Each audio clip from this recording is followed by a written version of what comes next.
அவள் சோம்பலின் அப்பம் புசிக்க மாட்டாளாம். அவள் சோம்பலின் அப்பத்தை புசியாமல்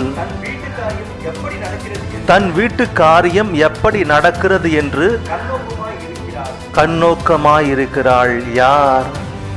குணசாலியான ஸ்திரீ. சோம்பலின் உணவு என்றால் நீங்க சொல்லலாம் வேலை செய்யாம சாப்பிடுறது. சில பேர் சொல்லுவாங்க, இன்னைக்கு சமைச்ச சாப்பாடு எதுக்கு சமைக்கணும், ஃப்ரிட்ஜில் 10 நாளுக்கு முன்னாடி ஒரு இது ஒன்று இருக்கும், அதை வச்சு பிள்ளைங்க பசங்களுக்கு வைப்பாங்க. ஒரு வாட்டி பறவைகளையும் மற்ற உயிரினங்களும் பாருங்க, அது பெட்டராக இருக்குல்ல நம்மளை விட.